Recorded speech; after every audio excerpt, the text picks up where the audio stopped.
Amateur Traveler is in its 20th year now, but can you imagine if I had people on the show who had never been to the destination, but had just read about it or seen a movie about it? That wouldn't make any sense at all, and you wouldn't listen. We all know how important it is to receive advice from people who know a destination to get the most authentic local experience. And a great option for experiencing this is Explore Worldwide and their authentic small group adventures, led by local tour leaders, perfect for solo travelers who want to meet like minded people with a desire for adventure. I'm often an independent traveler, but two of my last three trips were with small group tours because they organize everything and it's a lot easier. If you want to recreate the tour I did to Malta, they have a Malta and Gozo Discovery Tour. I'm intrigued by one of their tours called A Taste of Sicily. The company again is Explore Worldwide, and visit exploreworldwide.com to learn more. And thanks to Explore Worldwide for sponsoring this episode of Amateur Traveler. The nights are long, the days are short, and the weather is chilly to downright cold, depending on where you are. It's a good time to slip into a Quince iconic Mongolian cashmere sweaters, which start at only $50. You can treat yourself to everyday luxury at an affordable price with Quince. If you really want to dive into luxury, you can check out their leather handbags, washable silk shirts, and European linen sheet sets. Whatever you're looking for at Quince, all the prices are 50 to 80% less than similar brands, and they do that by partnering directly with top factories and cutting out the middleman. They only work with factories that use safe, ethical, and responsible manufacturing processes. And of course, they use premium fabrics and finishes for that luxury feel in every piece. But you've already heard me rave about my Quince travel pants. Treat yourself this winter without the luxury price tag. Go to quince.com/traveler for 365-day returns plus free shipping on your order. That's QUINCE.com/traveler to get free shipping and 365-day returns. Quince.com/traveler. And thanks to Quince for sponsoring this episode of Amateur Traveler. Got my bags packed, I'm on a roll. I'm heading out there and I'm ready to go. I'm looking real good in my passport photo. Oh, no. Amateur Traveler episode 687. Today the Amateur Traveler talks about mountains and glaciers and hikes, castles and festivals, and Sherlock Holmes as we go to the country of Switzerland. I know that I should be heading home, but maybe not today. Welcome to the Amateur Traveler. I'm your host, Chris Christensen. With no further ado, let's talk in some detail about Switzerland. I'd like to welcome to the show Zack Best from Boston, who has come to talk to us about Switzerland. Zack, welcome to the show. Thank you very much for having me. And before we get started, what is your connection with Switzerland? I first went to Switzerland in the summer of 2018 with the biology undergraduate summer school, and that was at the University of Zurich. I went there to do research in a HIV lab for the summer, and then I really fell in love with the country, with Zurich, and I decided to then look for another program to go back in the summer of 2019, and I applied for the Think Swiss Scholarship, and with that, I went back to the University of Zurich again, where I did immunology research for the summer. Very cool. And why should someone travel to Switzerland? So I will say that Switzerland is beautiful, but there's a lot of places in the world that are beautiful. So I think there's a few additional things that make Switzerland a very good destination to go to for vacation. And that is, it's a very small country, which makes it so that there's a very high density of locations to get to. And it's very easy to get to all of them. Not just because there's a lot and they're close together, but because there's a lot of infrastructure in terms of trains and buses, and also cable cars to get to high up in the mountains. Even if you're not someone who hikes all the time, you can still get to that top of the mountain and soak that view in. And then also it's very safe. And while the main language isn't English, and I don't speak any German or French or Italian, I was able to get around fine with Danke or Bitte, and then asking people to speak in English. So I would say those are the reasons you should go there on vacation. Excellent. And what kind of itinerary are you recommending for us? Today, I've planned out a little itinerary of what, if you wanted to tour around the center of Switzerland, so this will go from Zurich to Lucerne to the Interlaken region and to Bern. And I'll talk about day trips from each location. So to a lot of mountains, because primarily what I did there on the weekends was hiking. So we're not going to talk about necessarily Zermatt and the Matterhorn, but stuff that is more in the center of the country so that you could probably do it in one trip in an easier and simpler fashion. Excellent. So you're starting us in Zurich, I'm assuming. Better plane connections there than probably anywhere else in the country. Yes, exactly. Start off with flying into Zurich, and then I'll say that the order of this itinerary doesn't really matter. So you could go from Zurich to Bern to Interlaken, or you can go from Zurich to Lucerne, or you could even do this as day trips from Zurich, which for me, I was only traveling on the weekends because I had to do research in the lab during the week. Right. And so all of my traveling was as day trips, which can get hectic and it can lead to a long day, but it's totally possible with the trains and you can definitely fit it in. In fact, the second time I was there in the summer of 2019, my mom came to stay with me for a week and we saw the country by doing day trips from Zurich and went to a lot of these places in that way. So really what works best for you in terms of if you find a great hotel deal for a week in a certain area, you can go there and then still go to all these destinations from that point instead of having to do it in the loop that I'm going to lay out. But to walk you through it in a manner that maybe makes sense mentally, I'll go from Zurich, Lucerne, Interlaken, Bern. I think I've mentioned on the show before, because we've done other shows on Switzerland, although we focused more on Western Switzerland. We've done shows on Basel and we've done a couple shows on Geneva, and then we did one show recently on all the UNESCO World Heritage Sites. So I don't know for sure whether I mentioned this for a while at least, but we went to Zurich one time for a particular festival that Zurich runs every 3 years.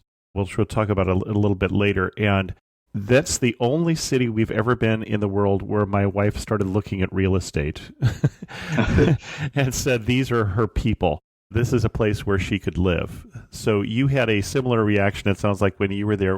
What should we be doing in Zurich, and what did you fall in love with in this area? Yeah, so I really liked Zurich as a place to live. Of course, that was my home base because I was going to the University of Zurich. And especially during the summer, the atmosphere is fantastic. People are outside at bars, at cafes. And then at the center of Zurich, there is Lake Zurich. And this is a beautiful, clean lake with parks on all sides of it. The old town opens up into this lake. There's swans swimming around, and it's so alive at all times. There's people swimming and diving.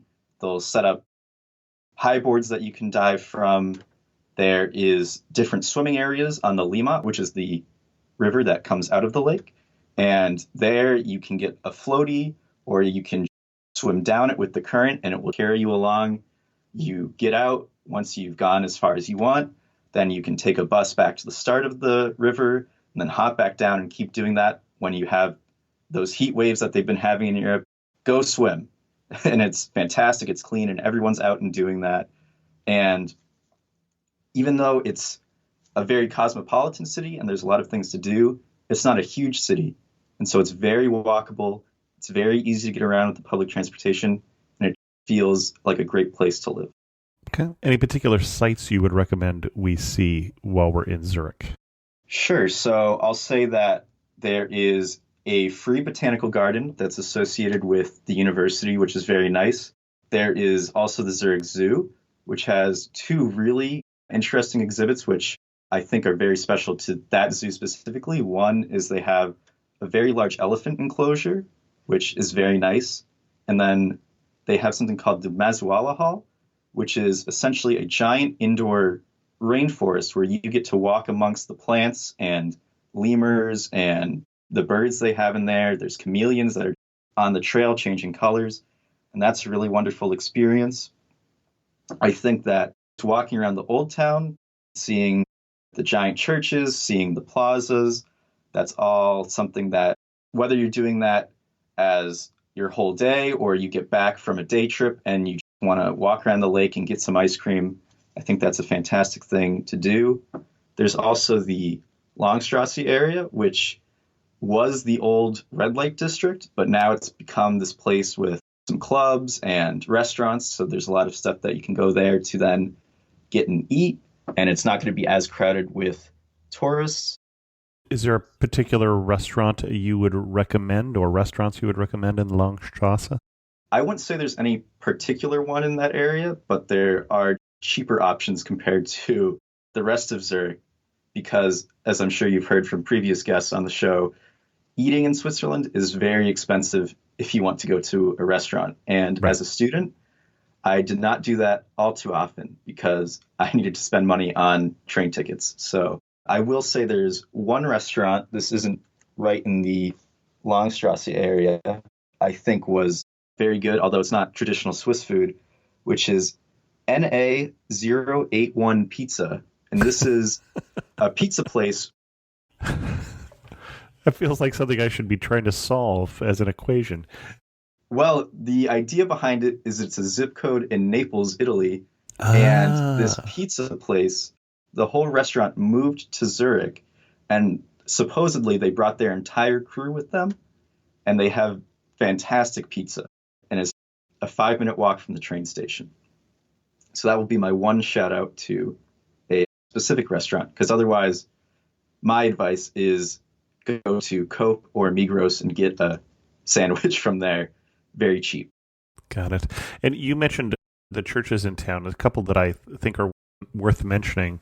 So probably the two best known ones are Grossmünster and Fraumünster. So Great Minster, Minster just a church. And the first one is founded, legend says, by Charlemagne in 1100. These are tall Gothic sort of things. And Fraumünster was founded by aristocratic women, which is why it has its name. There are some Marc Chagall modernist stained glass windows in the church. Not my favorite, to be honest, but quite different from what you'll find typically in European churches. I think the towers of the church, when you are walking through the old town, how they really, because there's not very many tall buildings in Zurich or just in Swiss cities in general. So it really stands out and has this presence in the old town, which you really feel as you walk around, which is very nice. A few other areas as well in the old town. There's the Opera House, and the plaza there is this big white floored plaza that then goes to the Opera House. And a lot of the times they have lights shining on it, and it's this white marble building. And that's a beautiful sight in the old town. And it's right by the lake as well. When I talk about food places and I say that restaurants are too expensive to eat at, that's one thing. But I do love going to get ice cream in Zurich. There's one ice cream place called Gelateria di Berna, and it has very good ice cream. So that will be my other recommendation for what to go do there. And you can go get that in one area called Frau Gerald's Garden, this urban garden with a lot of small restaurants and bars, and a lot of people go to hang out there in the summer. And that's also another nice location that you can go relax in the city. Well, you'd mentioned the lake. That is that real beautiful lake there right on the side there, and real easy to access too. You mentioned parks all along the way, but you didn't mention how easy it is to get to those parks. Those parks, you can walk from the main station or the central tram station, which is right next to the main train station, and you can walk there in 15 minutes through the parks along the lake, or there is a plethora in all of Switzerland of public transportation. And so it is very easy to hop on a bus, hop on a tram, and get around the city. And in addition to that, there's also boats that will take you around the lake that are actually used as, it's not just a cruise for pleasure, but it's actually public transportation that people use to get to and from work. So there's small boats, and there's also larger cruise ship type vessels that will take you really far down the lake. Not cruise ship like Osuden going cruise ships, but yeah, cruise boats. Yep. Cruise boats, yes. Not a... I'm sure one of those would fit in that lake, but... Yeah, right, it would exactly. spill all the water out if you put one in. So.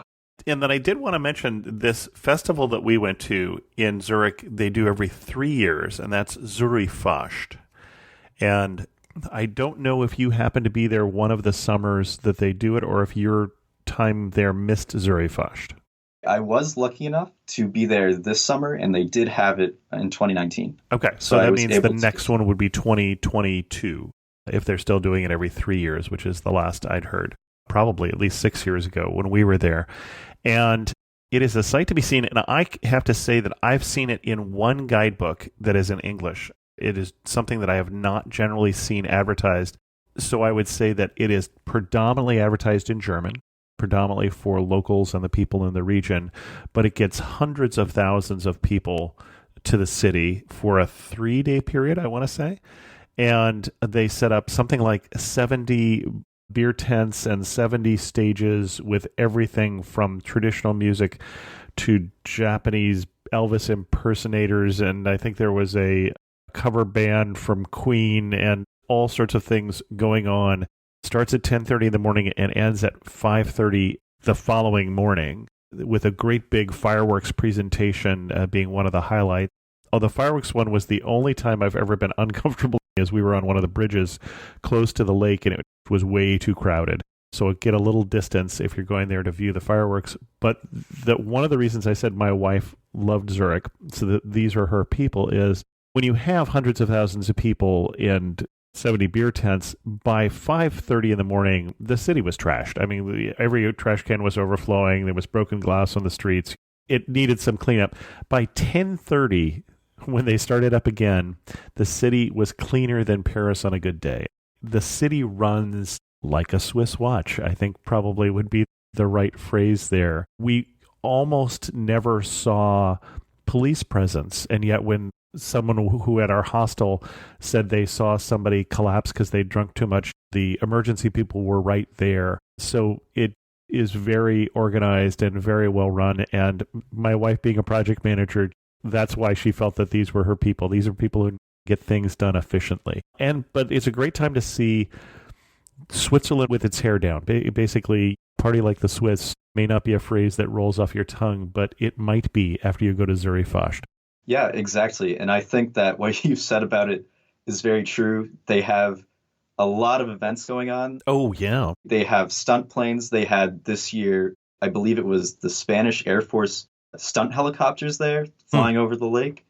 And then also, exactly like you said, it's very crowded when you go to watch the fireworks on the bridge and you have to really push through people. I think normally Swiss people are very polite, but it's something to try and work your way through those crowds, especially when in the narrow streets, because this is set up all in the center of the old town. Right on the river, right? Mm-hmm. Yeah, and spills all the way down the parks along the lake, and all the trams are not on their usual route. Everything is not on schedule, so it is definitely hectic to get around for it. Oh, yeah. And they also have DJ booths set up in the small streets near the Grossmünster, which is very cool, but also then makes it very difficult to walk around anywhere. So it is definitely an experience, I'll say. And then, just like you said, the city is trashed the next morning, but then they clean it all up.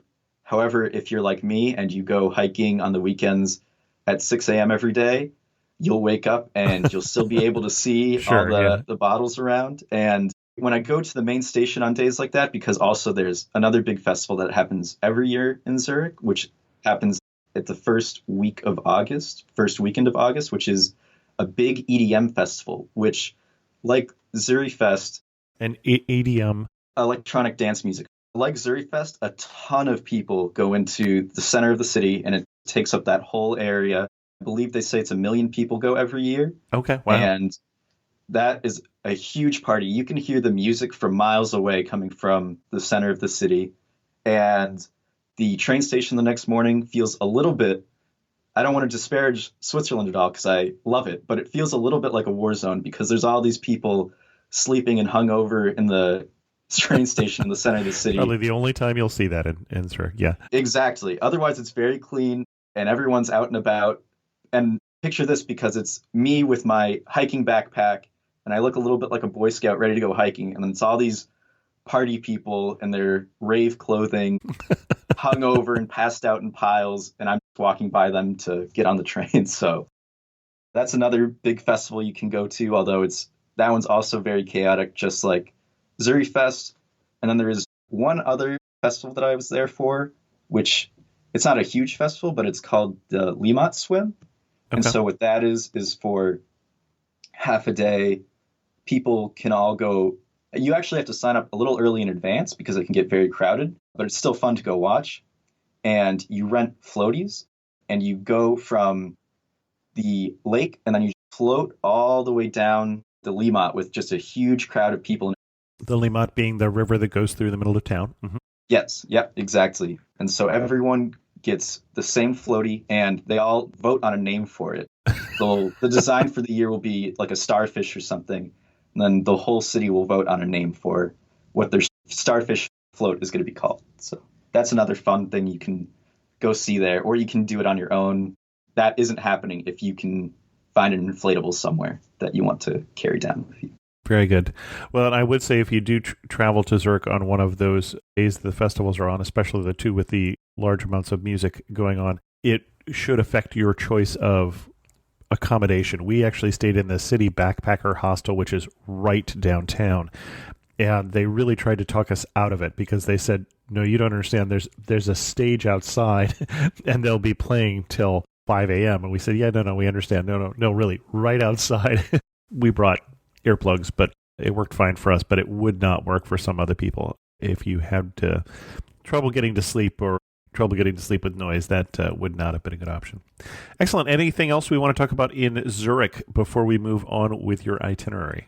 I think that for Zurich itself, that covers a lot of it for what I have to say. Of course, there's a lot of day trips you can do from Zurich as well, but we can talk about that a little bit and then head to Luzerne. Okay. What day trips did you have in mind? First, I'll talk about real quick, now that we're actually leaving the city, how you should get around Switzerland. Mm-hmm. And I think this has been talked about on your show before, but there's something called the Swiss Travel Pass. And this pass is fantastic. And this is probably what I would recommend 90% of tourists traveling in Switzerland get. And the only other scenarios are if you really want a car, because, again, in Switzerland, you can get around everywhere by public transportation, even up into the mountains, just fine. Mm-hmm. And I think that that's a really good and convenient way to see the country. But some people may want a car if they're traveling from Switzerland to another country, right, or if there's specific places they looked at that they need a car to get to, which is maybe there's a few mountains that it's a little easier to get to with a car, or at the beginning of a trail that it's easier to get to with a car. And so this pass is great because it's free public transportation on the days that it's active anywhere in Switzerland. And it also covers the boat system because it's considered public transportation.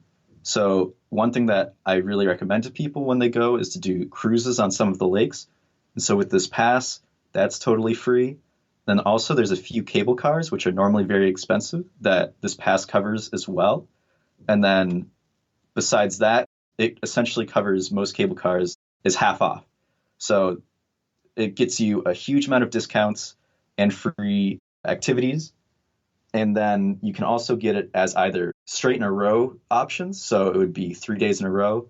But for me, I was traveling on the weekends. You can also get a flex option. So if there's certain days you know you're going to be traveling versus being in a city, you can get it so that you fill out specific dates on it within a month period. And then you can use those days to travel around. So you can kind of be flexible with your schedule. And this way you also aren't buying train tickets in advance, because one thing I think is very important for Switzerland is flexibility with your itinerary. And that is because the weather can be a little bit unpredictable. Sure. I think a big draw of Switzerland is going to see the mountains. And so if you want to go hike, but then it's so cloudy that you can't see anything, I would say don't try and force that. Instead, because you can get to most places in a day, go on a weather app and look for where it's sunny and then head there for the day. But see, now I'm wishing I'd heard your advice before our trip to Switzerland, because that is where our trip failed. Is after we left Zurich rather, we ran into a couple rainy days in a row. Then they happened to be when we were going to your next stop, Interlaken, and so some of the activities that we went there for, it wasn't appropriate weather for.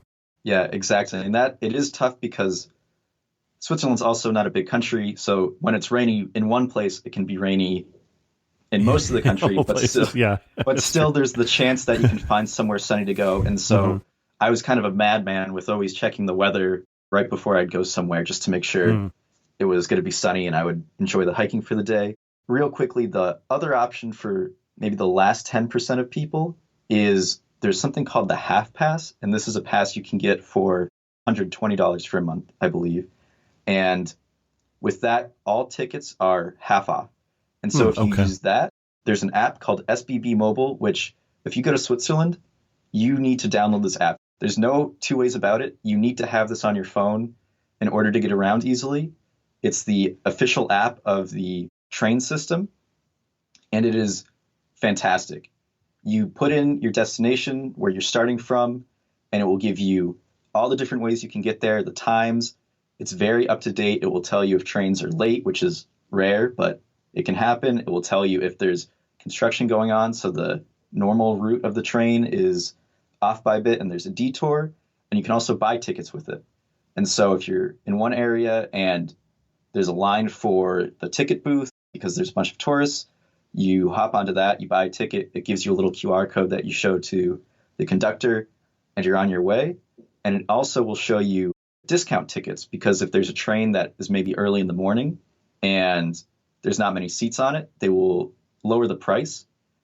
It locks you into taking that specific train, but then you can use that. So maybe that's 50% off on that train. Then with the half pass, you get another 50% off. So you can get a lot of savings with that. If you think you're going to be not traveling as far, so maybe you're Hmm. doing Zurich and then day trips from Zurich, so going only an hour, hour and a half, because those tickets will be cheaper than going from Zurich to Interlaken. And in that way, you can save a lot of money doing it like that. Excellent. Now, you mentioned some day trips from Zurich. I would say my highlight, and I think this is actually an area that might be my favorite area of Switzerland, which I say that tentatively because I have a lot of areas I really enjoyed.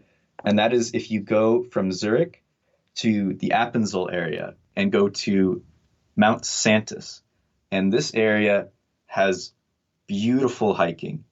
It's really, really an incredible spot. It's not a gigantic mountain like you'll find in Interlaken. I Hmm. think it's maybe 2,500 meters at the very top, but it's the tallest mountain in the area by far, so it really stands out amongst the landscape.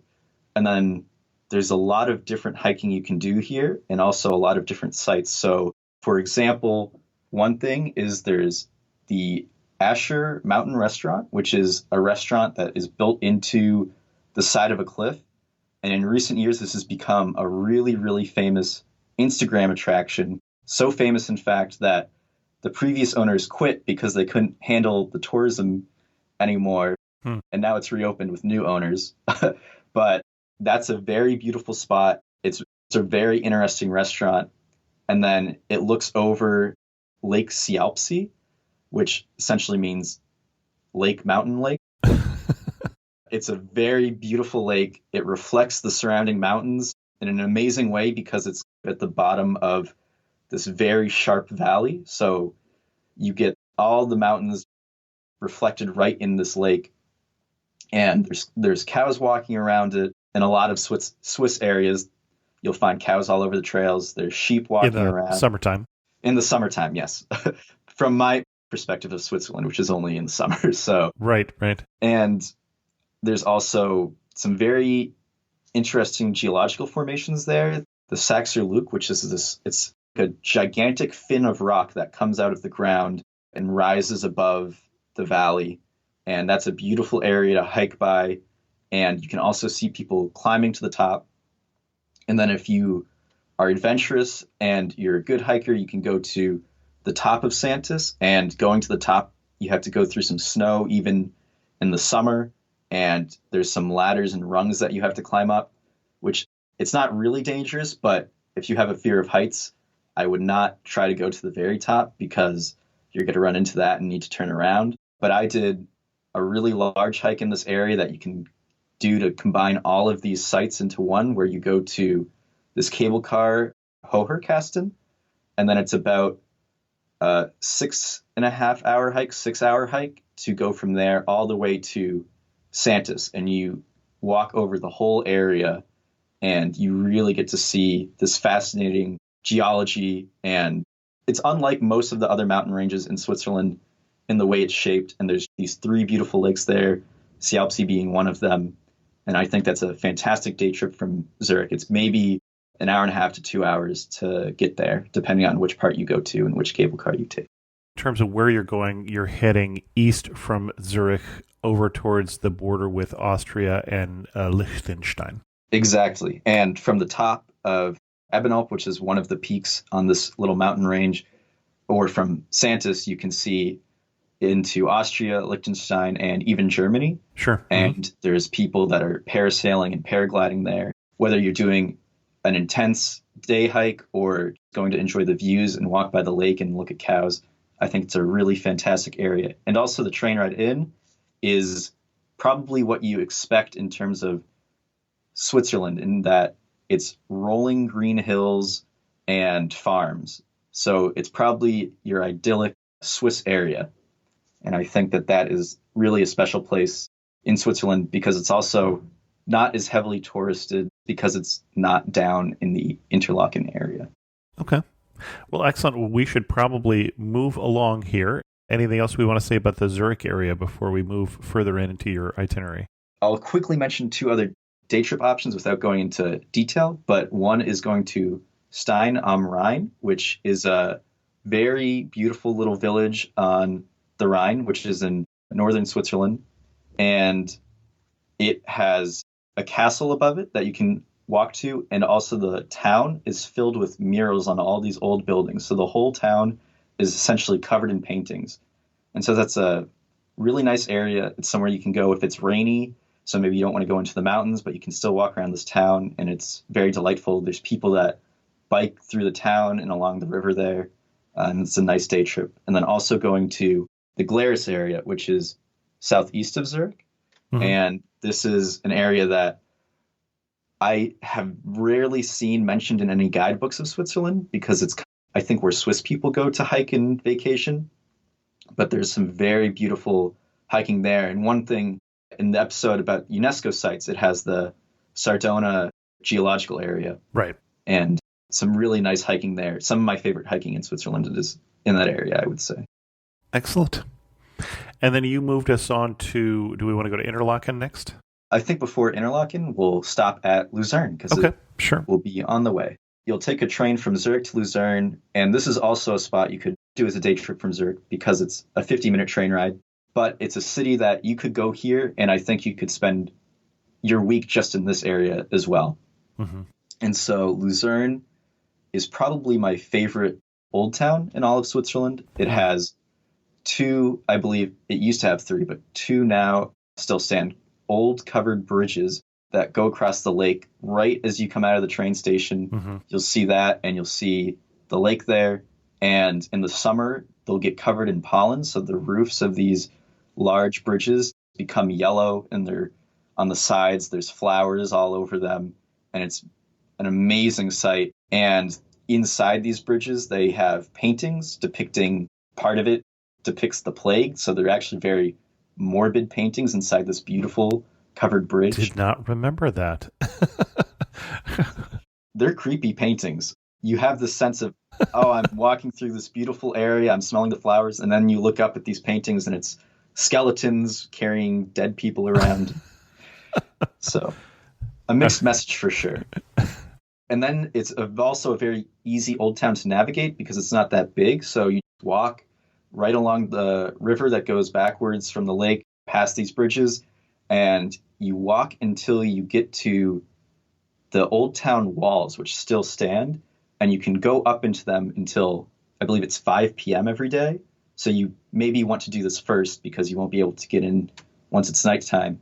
And you can go up to the top, and you have a beautiful view overlooking the city, and Mount Pilatus is right next to Luzerne. So you have a view of that and the mountains in the distance and the lake. I think that that is, to me, stereotypical Swiss city is when you look out over that view.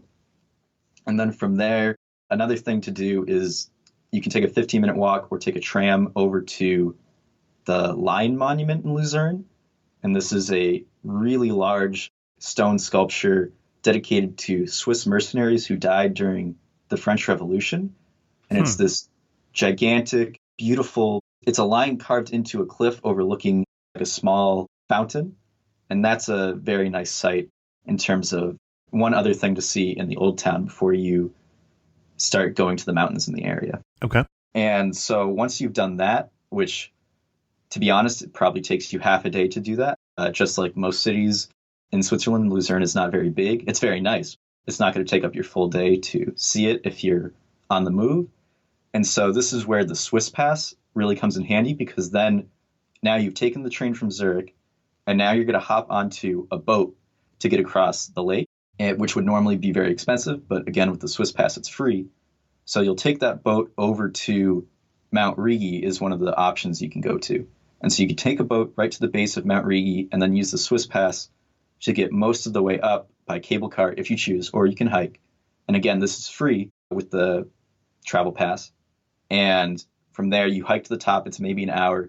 And this has a very nice view over the lake. It's not a tall mountain. It's maybe 1,400 to 1,600 meters tall.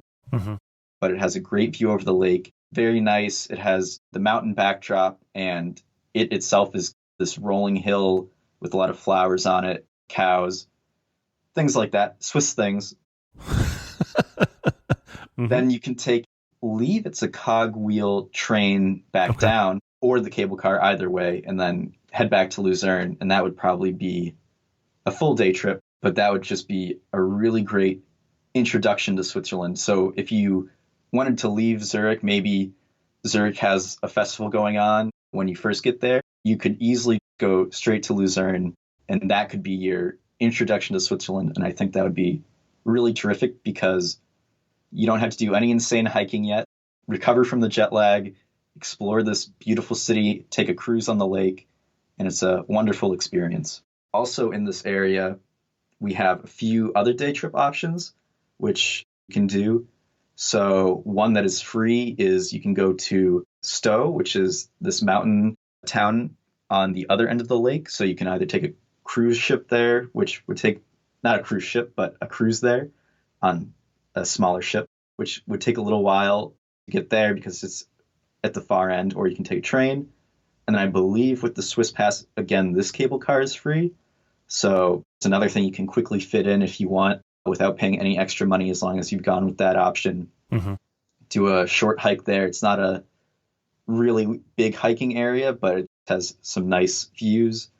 And then also from Lucerne, you can go to Engelberg, which is about an hour away. And from there, you can get to Mount Titlis, which is a very famous mountain in Switzerland, I would say. I think Lucerne is an area where you're going to start running into large tour groups. I'd say mostly Indian tour groups. I think you've mentioned on previous episodes, you'll see that some of these places really know what they're doing with marketing. Like Jungfrau, they have a Chinese or Indian restaurant right at the top. And then right. here at Mount Titlis too, they have some very fancy Indian restaurants and things. But there's also a really nice hike here, which you go to Joch Pass, and it's called the Four Lake Hike. So that's Joch Pass. Joch Pass. My German is not...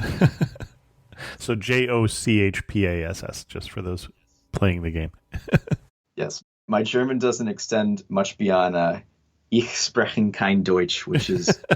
I can't speak German. So that hike is very nice, and it is very doable, I think, for all skill levels. And you get to see some beautiful mountain lakes. It's close to Lucerne, and I think that's a great option. And then the last thing in this area I'll mention before we move on is that you can go to the Stanzerhorn, which is a little bit south. It's maybe an hour away, if that, from Lucerne. And this is a special cable car because it has sunset options. So most cable cars close at maybe 5 p.m. So you really, unless you're planning to hike down, which if you're doing day trips like I didn't necessarily have time to do that. You can go up, I believe it's Thursdays through Saturdays maybe, although I'm sure that changes depending on the season. You go up and it has a very nice restaurant at the top and a very nice 360 view walking area. And I believe you can go down until midnight maybe. I'm not sure exactly how late. But seeing the sunset from there, which I rarely got to see because I always would have to be on the train heading back to Zurich. So getting to see the pink glow on the mountains and the sun setting over Mount Pilatus in Luzerne was very beautiful. Well, and sunset in summer in Switzerland, we're talking something like 9 o'clock, I want to guess. If you're close to the height of summer, probably almost near 10 p.m. Okay. You have a lot of daylight to play with, which is great, but it also means you have to stay up late on the mountain to see sunset. So that, I think, is a really nice option if you've gone hiking a lot, you want to do something really relaxing and very different as well. Other places don't give you this option. The latest sunset of the year in Luzerne area is 9:26. Split the difference between the 9 and the 10 that you and I were saying. Perfect. Well, now you have the exact time to go see it. So I think that's a great option. And from there, you can go from Luzerne to Interlaken by train. And that's maybe an hour, hour and a half, depending on what train you get. And this train also goes through a really beautiful area of Switzerland. Versus all those other areas of Switzerland. This one is especially beautiful. Okay, got it. Although, yes, it's tough to pick because when you take the trains all over the country, you keep finding new places where you have to go. You have a list and you think, I've seen it all. And then you go by one area and you're like, oh, now I have to go there as well. And it kind of bums you out. Well, we should say, if you think mountains and hills are not attractive, this is not the country for you. So whenever we hear that this is a particularly attractive area, there's probably mountains and hills.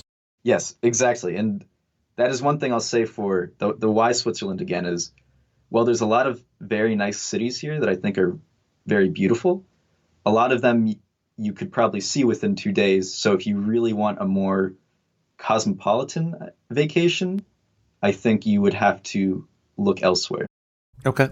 On this train ride, there's a lot of stops that you could get out on and see and then catch the next train after you've been there for a bit. For example, Lake Lungern is on the way, which is an Instagram famous spot. And then also the town of, I don't know the pronunciation. You can correct me if I'm wrong on this, but Meringen. Okay. I believe they claim to have created meringue, although I'm not certain on that name association, but they also have stuff like the Sherlock Holmes Museum because the falls where Sherlock Holmes supposedly died. Yes, exactly. Okay. The name of which are escaping me. Me as well. I want to say it could be Stobuck Falls? Reichenbach Falls. Reichenbach. Okay. My Sherlock Holmes knowledge is not the best, so That's all right. only Silver Blaze, I think, is the story I know. So, but there's hiking in that area as well. You can go to Hasliberg, Meringen, take a cable car up. There's beautiful views there. But maybe you have to almost do that on a separate trip because we're still trying to get through to go to Interlaken. And so in Interlaken, the city itself, it's nice because of the mountains and the rivers and lakes surrounding it. But I don't know that there's that much compared to somewhere like Zurich or Bern or Luzerne that is it's interesting. A smaller place. Yeah, I think it's more of a... And more touristy. Yeah, exactly. But you can, of course, do cruises on the lake. Again, this is free with the travel pass, and those are pretty nice. And you've talked about this before, but there's in Thun, which is on one end of Lake Thun, which Interlaken is situated between Lake Thun and Lake Brienz. Literally interlaken between the lakes. The name describes it perfectly. So you can go there, and that's a little bit of a nicer city because they have 2 castles and a nice little park area. And you've talked about it before, but Castle Oberhofen, is that how it's pronounced? Yeah, beautiful castle. Juts out over the lake a little bit, and that's a very nice thing to see as you do a cruise. Mm-hmm. Well, and for us, that was a rainy day activity because the Jungfraujoch, the high mountain pass, is what most people are coming to this area for, or some of the other mountain experiences. But when they're socked in with weather, we did the cruise around, or the drive around the Thurensee between Thun and Interlaken and saw the Oberhofen Castle and also the Spitz Castle as well, which is colorful gardens in front and also pretty, not quite as striking as Oberhofen. I think that those are great options for when it's raining, is to do those kinds of cruises.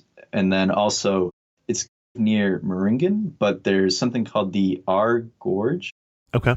This is a recommendation for if it's raining in the area. You can go there, and it's maybe $8 to take on a walk on this wooden paths through this large gorge, and that's a really nice activity to do when it's raining because you can still see the gorge and it's not blocked by clouds like a mountain would be. So, and in fact, the river might be flowing even faster, which could be a lot of fun. And then what else are we going to see if it's the beautiful weather day in Interlaken?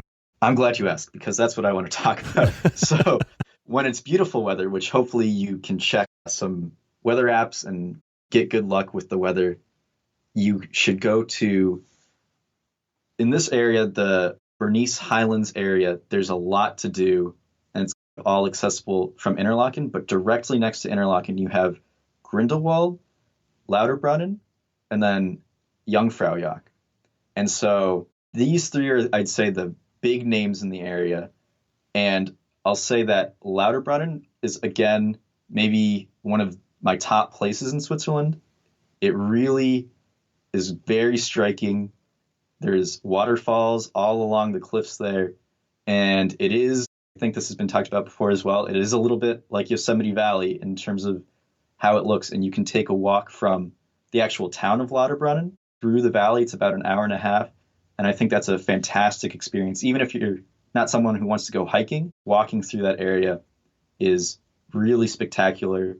It's not like it's a national park. There's farms and houses along that path. So you'll see people herding cows down it. You'll also see Lauterbrunnen's also known for extreme sports, and Interlaken in general is an extreme sports haven. So you'll see people base jumping and doing wingsuit flights when it's nice weather, which is very cool to see. And once you get to the end of this walk, you can go up to the village of Mürren, which is on the cliffs above Lauterbrunnen, essentially, on the other end of the valley there. And you can get up there for free. Again, this is one of the cable cars that is free with the travel pass. And you can go from there up to the Schiltorn, which is a restaurant on top of Piz Gloria. And that has spectacular views of the three big mountains in the region, which are the Eiger, the Monch. I don't know if you know the German pronunciation for it. I don't know how to spell that one, so no, I don't. We'll pretend it's right. And then Jungfrau Eiger. It's said that from the top on a nice day that you can see into the Black Forest of Germany. I was there on a nice day, and I tried really hard to tell if what I was seeing was the Black Forest of Germany. I don't know how people can realistically claim if they see it or not, but if that gives you an idea of how far you can see from up there and the kind of views that await you once you get to the very top. And also you can go to Grindelwald. I guess Lauterbrunnen and Grindelwald are kind of like the twin villages in this area when you go in from Interlaken. And that area also has beautiful mountains surrounding it. And I think a big highlight there is going up either hiking or taking a cable car up to Fürst, which is the mountain top where you overlook all of Grindelwald and the mountains surrounding it. And that's a very beautiful area, especially when there's a lot of snow. It's really an amazing sight to see all these mountains so close to you, just covered in snow.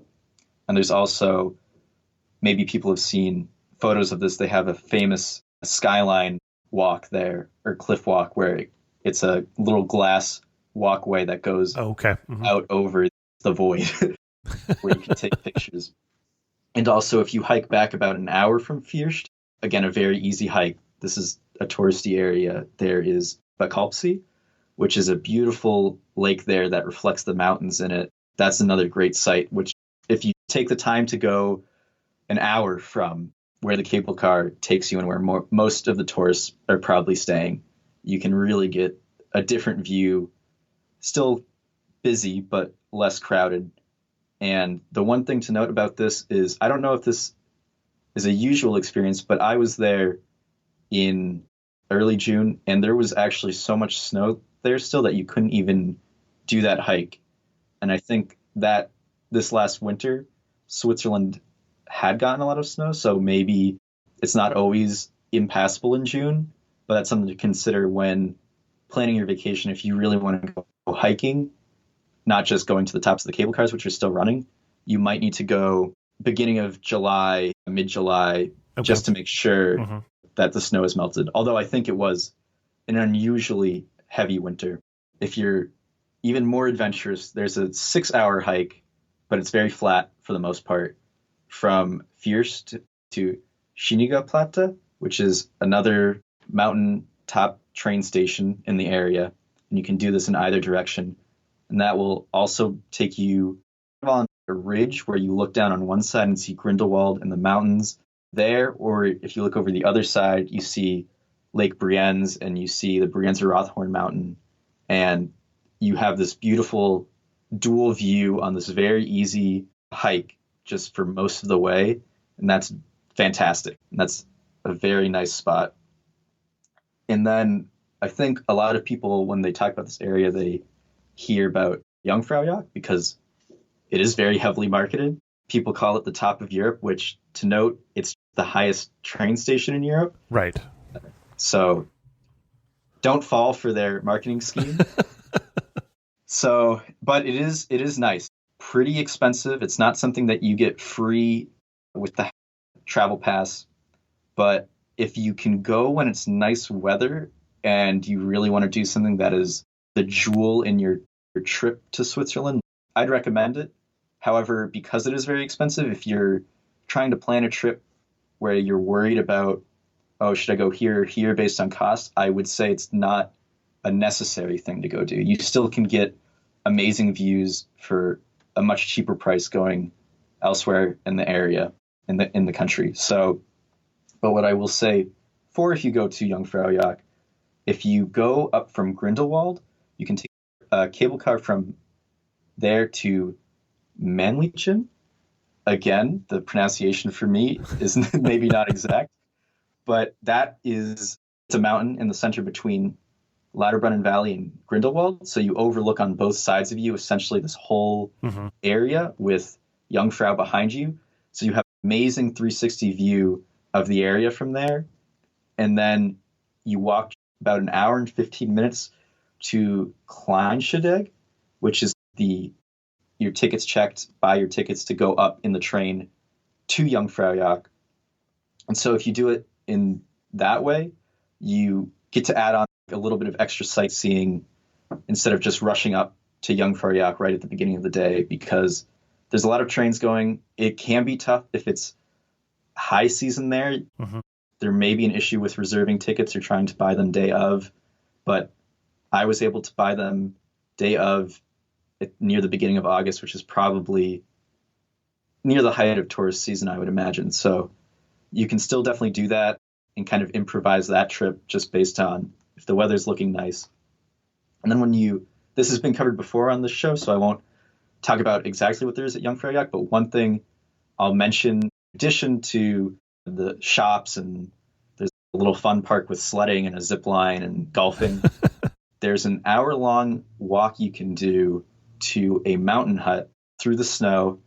And even though this is an hour-long walk, it was actually strangely difficult because you're just walking through snow just on a slight incline for this hike, and it was very slippery. So it was warm. I generally have never had issues with altitude sickness, so you're pretty high up, so maybe you don't want to do something super strenuous, but really it was slippery. So get away from where all the people are a little bit. You get beautiful views over the Aletsch Glacier, which is what Jungfrau overlooks down on one side, and you can see people actually climbing up to the very top of the mountain. Very cool to see if you do this. And then you can hightail it back down to the train station there, run back down, and then I'll recommend when you're heading back down to take a train from Kleinstadeg to Lauterbrunnen. And when you do this, hopefully I get this right for my recommendation, sit on the left side in the direction of travel. Okay. Because if you do it like that, you'll have an amazing view going down over Lauterbrunnen Valley, which you can't really get from anywhere else. As you're going from Kleinstadeg to Wengen, you'll have this amazing view of Lauterbrunnen as you go down. And another thing to note is in this area, a lot of the trains that go right up to the top of the mountains are extra because it's a private company. Sure. So your travel pass won't cover those trains, but you'll still get half off. And one thing again about taking the trains and buses is they're all self-check. So it's not like, for example, at the MBTA in Boston where you have to swipe your card on the bus. As you come in, right? It's just expected that you will have bought a ticket, and then checks are random. You can expect on longer train rides or more popular ones, people will always be checking, but it's expected that you'll have had a ticket. And if they check you, they will not normally let you buy a ticket. Maybe if you're a tourist, they'll let you get away with it once. They'll admonish you. But on these trains, because there's so many people and it's a little bit confusing about which ones you need to pay for. If you don't buy the ticket before and then you don't have it, they'll let you buy it at the next stop or on the train. So it's more expensive getting around in that sense and confusing, but you don't have to worry as much if you haven't bought the correct ticket yet, because normally you can buy it on the train. I think for that covers the Lauterbrunnen, Jungfrau, Grindelwald area, but also nearby, I mentioned you can see over Lake Brienz into Brienzer Rothorn, and that's a beautiful mountain on the other side of Lake Brienz where you can get a cogwheel steam-powered train up to the top. And this is something that I did with my mom when she came with me, and I showed her around, and she loved this. I think this is something that people will really enjoy if maybe you're not as into intense. There's still a lot of hiking that you can do from this mountain, but it's a great view over the lakes there, and it's a fun train ride. And it's pretty expensive, except you can get half off with the travel pass. And then I believe if you go on the first train of the day, which is at like 8:30 or so, you get another half off. So it can actually make it a pretty cheap experience. And it's actually, I'd say, better to go in the morning because it is a popular attraction and it's the small train. So it can get pretty crowded and it won't be as nice because you won't have the freedom to be on the sides of the train and look out at the views. And this is something I would actually recommend to do if you're there, maybe early June and there's still snow. This is something I would do because the view with snow on the mountains, I think I did it once in the beginning of summer, once at the end for a hike. And then I think the view with snow really makes it special. So it's definitely something when it hasn't all melted away to go check out. And then also in the Bernese Highland area, which is the greater area that Interlaken is situated in. These are a little bit further, but there are other day trip options from Interlaken. And that is either going to Lech Glacier, which is what you see from the top of Jungfrau, but you can go and do hikes above it or actually go down to it. And I believe there may be guided tours of it as well. And that's a really impressive sight because this glacier, it's hard to even comprehend how big it is because it fills up an entire valley.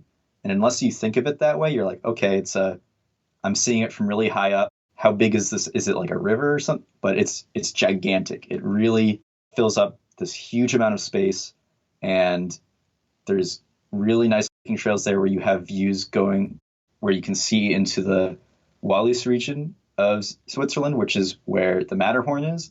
So you have views of all these 4,000 plus meter mountains off in the distance. And it's a really spectacular sight there.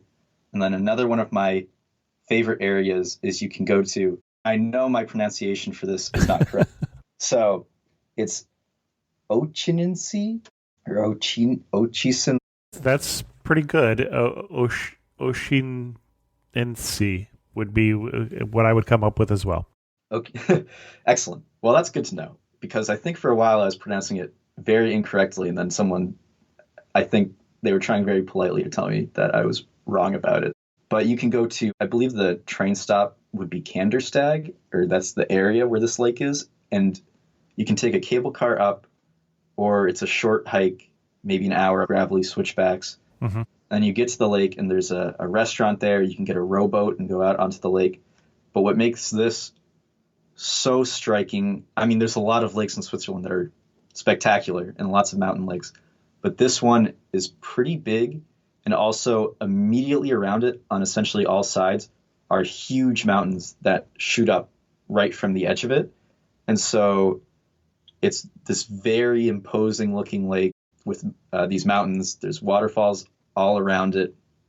You can do something called the Panorama Trail, which is a pretty easy hike, which takes you above the lake and you have a great view of it. If you're lucky and the water doesn't have too much, I think maybe when it rains, there's some dirt, which makes the water a little cloudier that runs off into it. But if you go and you're lucky, you have this beautiful reflection of all the mountains in the lake. It's very still. Great place to skip rocks as well. I had a lot of fun doing that for a day, skipping rocks across this beautiful mirror lake. And you can do it with hiking, but it can also be a very relaxing trip after you've gone through all these tourist sites and done all the hiking around Interlaken. You can go there and kick back, and it's very, very nice. One thing I wanted to say before we get too far away from the glacier, the Alch Glacier, is when you see pictures of this, you'll see that it has stripes going down. It has black stripes, 3 black stripes in the middle of it, and those are medial moraines, the sets of rock that are being carried down the valley on the glacier. And what that means when you see 3 is you know that there are basically further up the valley, there are 4 different glaciers that merge to form this one large glacier. 2 glaciers will merge. You'll end up with one of these medial moraines in between the ice from one and the ice from another. So just something to amaze your friends with as you're standing there looking at the glacier. I had to explain. I don't think I could get that technical because I mostly had to explain when my mom saw pictures of it that they weren't, in fact, roads going through the glacier. That is correct. They are not roads, yeah. The specific mountain there, just so you have a reference of like, because it's a big glacier, so you can go to different parts. But if you go to Egeshorn, I believe it is, E-G-G. Mm-hmm. Egeshorn. Egeshorn. That's where you can go and really be right at the top of the overview of this glacier. And you can, that's where you see the bend in it as well. So you have this really interesting viewpoint where it curves and fills up a lot of your panoramic picture. And then from Interlaken again, there is right behind Interlaken, you have the Niederhorn, which is another mountain, which is very nice. It's not a huge mountain, but when you're at the top, you're overlooking both lakes there. You're overlooking the city of Interlaken and also the mountains of Jungfrau in the distance. So that's another easy hiking option. And a lot of people actually go off from the top of that mountain to do paragliding and parasailing and stuff like that. Excellent. We're going to need to start to wrap this up. We're going for our all-time record for length of episodes. You had put Bern on the itinerary. Things you want to say about Bern before we wrap this up with our wrap-up question? Sure. So I'll say that then as you're going back to Zurich for your flight, you can go through Bern. If you're going from Interlaken to Bern, sit on the left side of the train in the direction of travel. After you go through Spies, when you're going from Interlaken to Spies, sit on the right side of the train for the views and then switch sides there. Because when you pull into the Bern train station, the views of the mountain over I believe it's the Aar is the river that goes through it, are really amazing once you're in the city. And that's a beautiful view. And Bern itself has a great old town. Switzerland doesn't have an official capital technically, but Bern is where all the government administrative stuff happens. So they have essentially their nice government buildings there. And then you can go along the river. And that can be a whole episode on its own, but swing through Bern if you have a day, check it out as you head back to Zurich, and you won't be disappointed. It's a very nice city. I took a scooter tour with one of the people whose jobs it is to wind up the famous clock tower there every day, and that was a fantastic experience. So a scooter tour of Bern is definitely something I would recommend doing. I think that covers the itinerary. It's a lot of stuff, but hopefully it's a lot of ideas for where to go. Well, I appreciate some of the specifics, too, that you gave us. To wrap up, though, and this is going to be a hard one, you're standing in the prettiest spot in Switzerland. Where are you standing and what are you looking at? So I would say Now, this is tricky because I think I named 4 or 5 favorite spots. Sure, you did. I think at Santis, which again, east of Zurich, right on the border of Austria, looking over Sialpsee, not from the very top of Santis, but halfway up the hike there, you have beautiful views over that lake. And I think that is a fantastic place to go hiking. Excellent. We have managed to talk about Switzerland without talking about melted cheese, which I think is surprising. Fondue, obviously, what they're known for, though that's more of, technically, traditionally more of a winter dish, but also raclette and other things. Any other food suggestions you want to give for Switzerland in general before we finish? Sure. So I'll say 2 suggestions real quick. One is it's essentially mountain mac and cheese, and it's a very simple dish, but it's interesting because you can put applesauce on it to sweeten it up. I think that's a traditional thing that's done with it, and that's a nice dish you can get at a lot of the mountain restaurants. And then also at a lot of places you can get, I don't know if there's really a specific term for the dish, but an appetizer of dried meats from the local area. Okay. And so this could include venison and different pork type products. And that is always very nice to have with cheese or some bread. Excellent. One thing that makes you laugh and say only in Switzerland? I would say that when I go hiking and I think I'm all alone, I haven't seen anyone else on the trail, and then I turn the corner and all of a sudden there's a restaurant at the top of this mountain and there's a crowd of people there. There's no cable car in the whole area, so I have no idea where all these people came from because I didn't see any of them hiking. There's a restaurant because I need to refill my water and I'll go hang out with people, but you'll really be surprised by the level of infrastructure they have for trails and for restaurants and cable cars in the mountains. So excellent. And if you had to summarize Switzerland in just 3 words? I don't know if beautiful is too generic, but we'll start with that. That works. I'll say diverse as well, because there's such a plethora of things you can do and activities you can do. And then also accessible, because it's safe, it's easy to get around. Even though English isn't one of the official languages there, you can get by on it, and it just makes it a great place to travel. Excellent. Well, our guest again has been Zack Best. Zack, thanks so much for coming on Amateur Traveler and sharing with us your love of Switzerland. Yeah, thank you very much for having me, and thank you for bearing with me for the whole episode. So. Well, I hope you enjoyed that as much as I did, but it has been a longer episode, and so we're going to bring this one to an end. If you have any questions, send an email to host@amateurtraveler.com, or better yet, leave a comment on this episode at amateurtraveler.com. I'm looking at bringing Amateur Traveler onto Patreon, so go to the Amateur Traveler Facebook group at facebook.com/amateurtraveler to hear more of that discussion, or join the mailing list. With that, thanks so much for listening. See one more cathedral. I got to sit in one more cafe.